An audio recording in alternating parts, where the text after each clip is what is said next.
Algum dentista, ortodontista, protesista ou cirurgião aí? Vamos lá.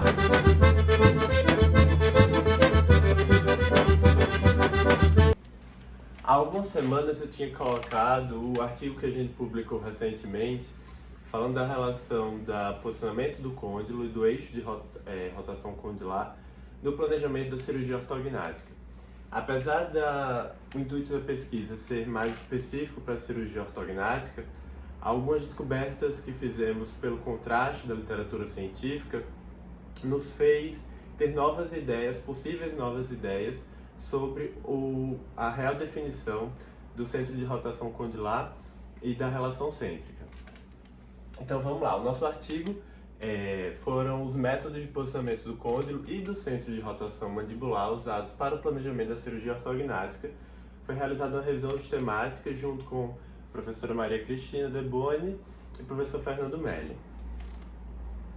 Bem, as relações oclusais utilizadas no planejamento cirúrgico, tradicionalmente, a gente utiliza o posicionamento, o guia manual da mandíbula numa posição póstero-superior para obter-se, assim, uma relação oclusal.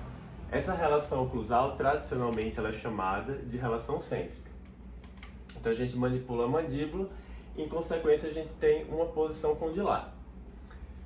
No planejamento da cirurgia ortognática, desde o seu modelo tradicional, bidimensional, quando é necessário a rotação da mandíbula, é definido um ponto no centro do côndilo, e esse ponto é utilizado para rotacionar a mandíbula quando necessário.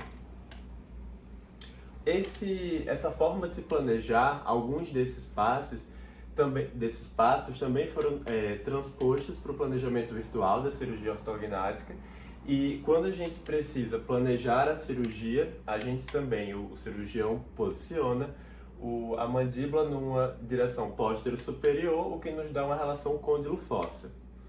Esse posicionamento manipulado pelo cirurgião e utilizado em inúmeras áreas da odontologia, quando a gente quer uma reabilitação, seja protética, seja dentária, na ortodontia, na prótese, a gente define como relação cêntrica.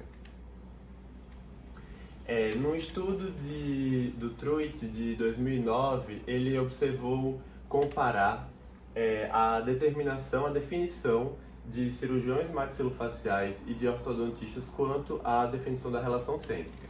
E o que ele observou é que houve uma maior similaridade entre essa definição entre os cirurgiões bucomaxilofaciais. 78% deles respondeu que a definição de relação cêntrica seria o côndilo póstero superior na fossa. Já os ortodontistas apresentaram como definição outras definições mais variadas, não houve tanto consenso como os cirurgiões. Mas o que é importante ressaltar nesse artigo é o que ele traz, por exemplo, desde Ellis de 1990, que o importante é a gente conseguir uma posição mandibular que seja reprodutível tanto pré como transoperatória. O glossário de termos protéticos, ele foi da Academia Norte-Americana de Prótese, e ele existe desde da década de 50, do século passado. Desde 1987, o próprio glossário, que ele tem como intuito ser uma espécie de dicionário de termos odontológicos, ele determina a relação cêntrica como a posição mais antero-superior do côndilo na fossa. Apesar disso, de 1987 para trás, essa definição passou por inúmeras mudanças, sendo que, por um período, sim, ele foi definido como a posição mais póstero-superior do côndilo na fossa. Apesar disso, novamente, desde 1987 até atualmente, essa definição ela é antero-superior. O mesmo foi observado nessa série de artigos de revisão de literatura sobre a relação cêntrica, que avaliou mais de 300 trabalhos na literatura, e ele chega às mesmas conclusões que quando a gente vai observar a definição do glossário. Então, desde 1987, a definição de relação cêntrica passou a ser a posição mais antero-superior do côndilo na fossa, sendo que, sim, no passado ele teve outras definições. Então, se a gente for pegar as definições que estão no glossário, a definição de relação cêntrica é uma relação maxilomandibular que independe de contato dentário, em que os côndilos se articulam na posição antero-superior. Então isso nos diz que a relação cêntrica ela é uma posição condilar. Ela descreve uma posição condilar independente da relação oclusal. Dentre as posições as definições que a gente acha no glossário, a que talvez mais se aproxima e é utilizada atualmente por alguns cirurgiões, mas ainda muito pouco, seria a posição retruída de contato, que seria a que mais se aproxima da que a gente manipula para a cirurgia. E no glossário ele é definido como contato de dente ou dentes ao longo do padrão de oclusão, fechamento retruído, corroborando assim com essa forma clínica que a gente manipula o paciente. Então, baseado nessas pequenas controvérsias, seria a relação cêntrica a posição mais antero-superior do côndilo na fossa, a posição retruída de contato a posição mais póstero-superior do côndilo na fossa, e o centro de rotação condilar, ele consegue reproduzir a abertura mandibular, ele consegue reproduzir o grau de abertura mandibular que a gente observa clinicamente nos pacientes. Então, com o intuito de responder essas perguntas, a gente se propôs a fazer nossa revisão sistemática para determinar o eixo de rotação e a posição condilar nas avaliações articulares, oclusais e no planejamento virtual de cirurgias ortognáticas, por meio da síntese de resultados de avaliações 2D ou 3D, através de uma revisão sistemática sobre os diferentes métodos bi- e tridimensionais. Então, para a realização da pesquisa, nós seguimos as orientações Prisma. O trabalho ele foi registrado na plataforma Próspero sobre o seguinte número de registro, e aí iniciamos nossa pesquisa. Então, inicialmente, com as palavras-chave que escolhemos, fazendo toda a metodologia, achamos inicialmente 1.110 estudos, em 4 bases de dados. Desses 1.110 estudos, eles foram lidos os resumos, e após ler-se os resumos, chegamos ao total de 192 trabalhos. Então foram excluídos trabalhos que não avaliaram o eixo de rotação ou a posição condilar, foram excluídos trabalhos que não estavam disponíveis, apesar da gente tentar contactar os pesquisadores do trabalho, e artigos também que estavam induplicados. Ao final, apenas foram 10 estudos incluídos. Desses 10, 6 eram análises bidimensionais e 4 eram análises tridimensionais.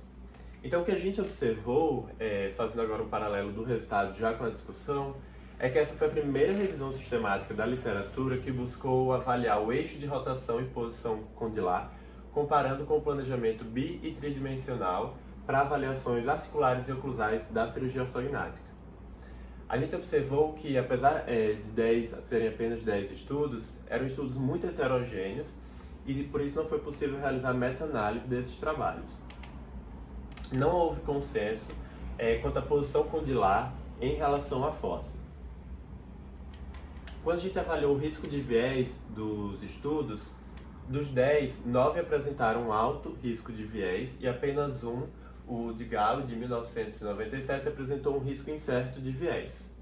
Com isso, a gente deve interpretar os resultados do nosso estudo com cuidado e observar que essa heterogeneidade ela vem dessa diferença metodológica. Basicamente, cada estudo ele realizou uma metodologia própria para avaliação do eixo de rotação e do centro pro eixo de rotação condilar e para a posição do côndilo em relação à fossa.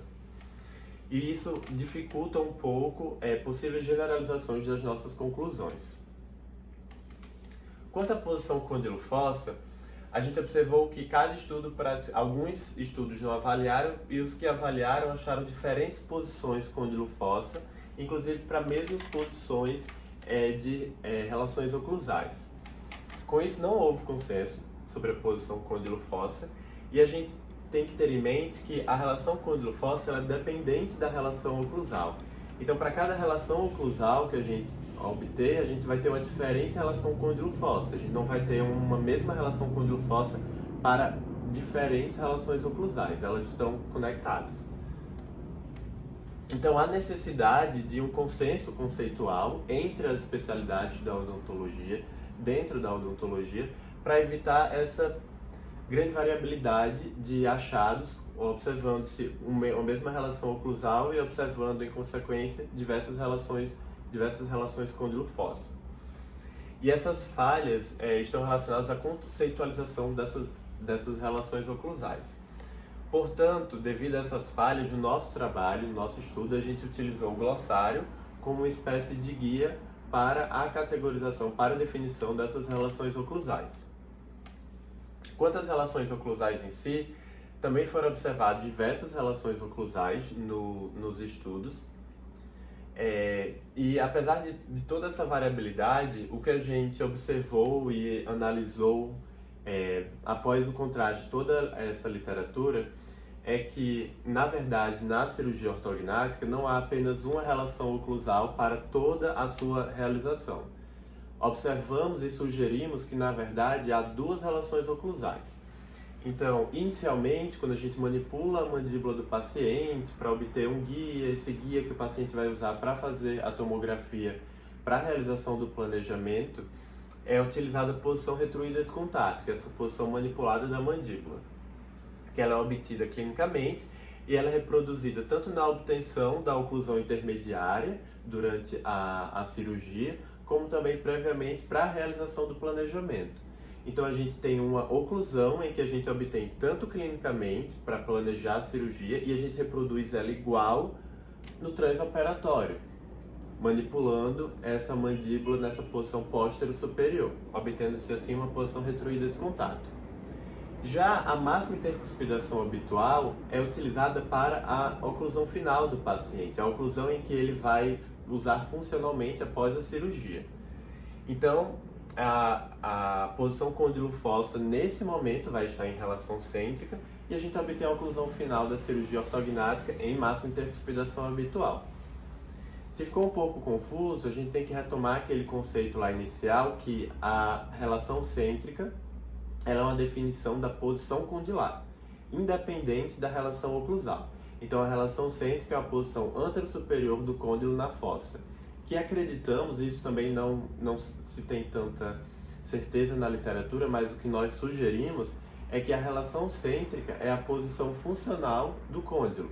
Então, quando o paciente está relaxado, quando o paciente está em função, devido ao ligamento retrodiscal, ele empurra o côndilo nessa posição antero-superior, não só o ligamento retrodiscal, mas todas as estruturas ali dos ligamentos e musculaturas estão envolvidas com a articulação, colocam o côndilo nessa posição antero-superior, e que é uma posição funcional, e ela é independente da relação oclusal. Quando a gente manipula o côndilo para obter nossa oclusão no sentido póstero-superior, a gente está tirando o côndilo dessa posição funcional, dessa posição de relação cêntrica, e aí a gente leva no sentido póstero-superior. E aí seria a posição do côndilo que se obtém quando na posição retruída de contato. Beleza? Quanto às alterações condilares, observamos que dos 10 estudos, 7 não realizaram exames para avaliar se os pacientes incluídos nesses trabalhos tinham alteração condilar ou não. E isso é extremamente importante, porque apenas 3 utilizaram exames para categorizar que todos os pacientes incluídos não tinham alterações condilares.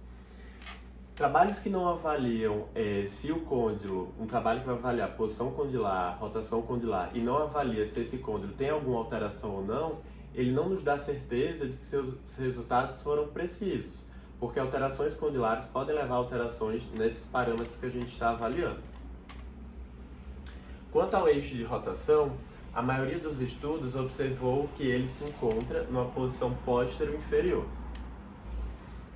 Apesar disso, apesar da maioria dos estudos dizerem isso, não é um ponto fixo, os trabalhos não conseguem chegar no consenso. Então eles divergem que é um ponto póstero inferior, mas em diferentes ângulos, localizações, às vezes até fora do côndilo estaria esse ponto. No planejamento bidimensional tradicional, usualmente se utiliza o centro visual do côndilo como esse eixo de rotação durante o uso da cefalometria.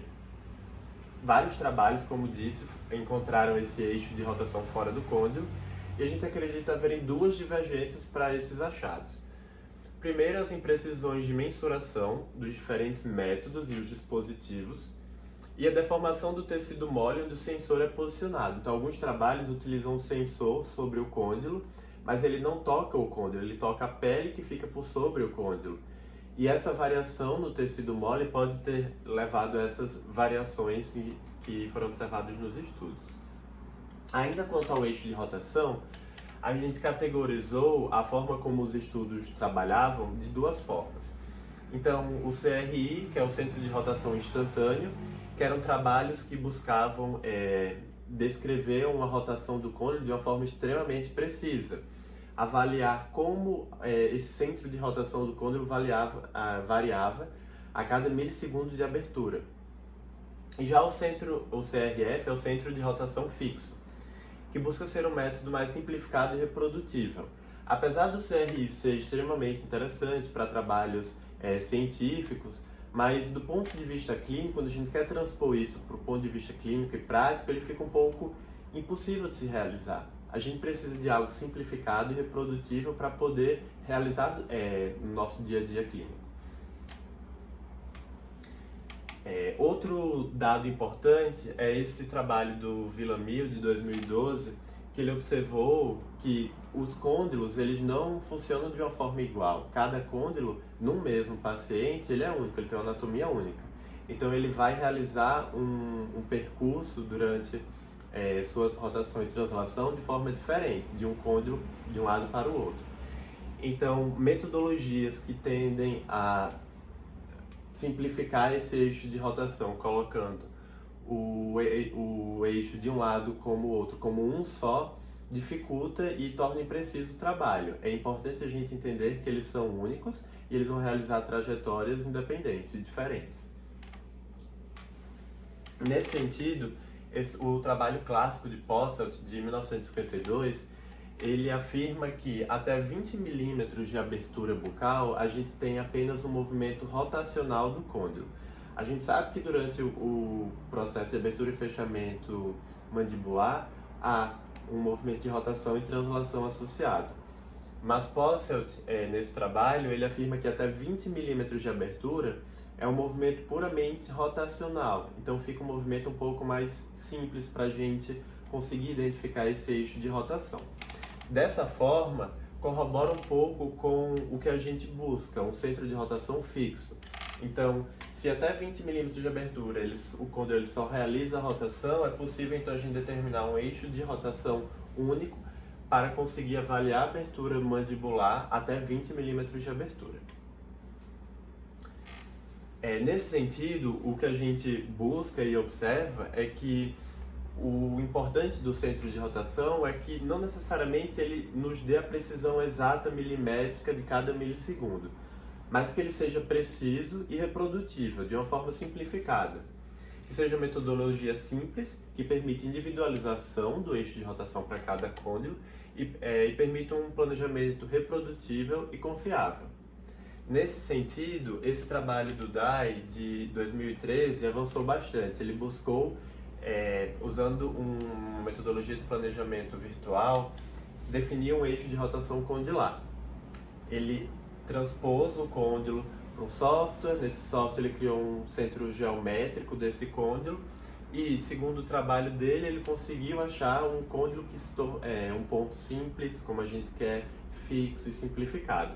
Contudo, o trabalho dele apresentou um pequeno número amostral e teve um fraco rigor metodológico. Então, apesar dele ter aparentemente mostrado bons resultados, ainda precisa de estudos com um maior número amostral e um maior rigor metodológico para provar realmente que essa forma dele de achar esse centro de rotação pode ser reprodutível e nos dar resultados acurados. Quem quiser ler o artigo, eu coloquei o QR Code para poder ter acesso ao artigo do Dai. Então, quando a gente compara a forma de planejamento tradicional com o virtual, a gente observa que o planejamento tradicional ele não permite a individualização dos côndilos. Ele, assim como o arco facial também, para o planejamento tradicional não permite essa individualização e, portanto, é uma metodologia obsoleta por não nos permitir essa individualização. Com isso, o planejamento virtual nos permite definir um eixo de rotação único, individualizado para cada côndilo, portanto, ele é mais plausível de ser usado, mais interessante de ser utilizado por permitir esses avanços tecnológicos. Portanto, como conclusão, a gente observa que os termos descritores da posição condilar e da relação oclusal obtido por manipulação clínica são subjetivos e desarmônicos entre as áreas de odontologia. Então é necessário a gente caminhar junto entre as especialidades para evitar essa bagunça, essa grande divergência na comunicação, o que dificulta inclusive até o avanço científico nosso nessa área. Apesar da maioria dos estudos indicar que o eixo de rotação se localiza posterior e inferior ao côndilo, a heterogeneidade dos estudos não nos permitiu apresentar uma metodologia simples e reprodutível para sua determinação. O planejamento e execução da cirurgia ortognática parece não ser realizado com relação cêntrica, diferente do que foi relatado até então. Acreditamos que a posição retruída de contato na oclusão intermediária e máxima intercuspidação habitual para a oclusão final, que é aquilo que falamos. A relação cêntrica ela não determina uma relação oclusal, ela determina uma relação condilar em relação à fossa. Então, para o planejamento da cirurgia ortognática, inicialmente, para o planejamento, a gente usa a posição retruída de contato, que é o que estamos propondo aqui no trabalho, que é essa posição manipulada por nós, cirurgiões, dentistas. E para a obtenção da oclusão final, que vai ser a que o paciente vai usar funcionalmente, é uma oclusão em máxima intercuspidação habitual, com aí sim o côndilo em relação cêntrica. Não há consenso quanto à posição condilar. Apesar de ainda indefinido, acreditamos que o eixo de rotação ideal deve ser fixo, permite individualização condilar, além de ser reprodutivo e confiável. O planejamento bidimensional ele é obsoleto por não possuir todas essas ferramentas necessárias para promover maior cuidado ao planejamento. E nada adianta se a gente replicar os conceitos tradicionais exatamente nessa nova forma de se planejar. A gente tem que entender que o planejamento virtual nos permitiu grandes avanços. Ele tem, sim, muitas características que se assemelham ao planejamento tradicional, mas ele é uma forma diferente de se planejar. A gente avalia agora o paciente em 3D, coisa que a gente não conseguia no 2D. E não adianta só transpor tudo que a gente fazia no 2D para o 3D. A gente vai errar se a gente fizer isso. A gente tem que entender as minúcias do 3D para conseguir dominá-lo e poder extrair dele tudo que ele consegue nos oferecer. Se a gente continuar replicando o que fazemos em 2D no 3D, a gente vai estar utilizando uma tecnologia muito mais cara e de maior curva de aprendizado, mas caindo nos mesmos erros e incurácias que a gente caía quando realizava no 2D. É isso, quem quiser acessar o artigo, está aqui o QR Code, se não conseguir, me manda mensagem que eu mando. Até mais!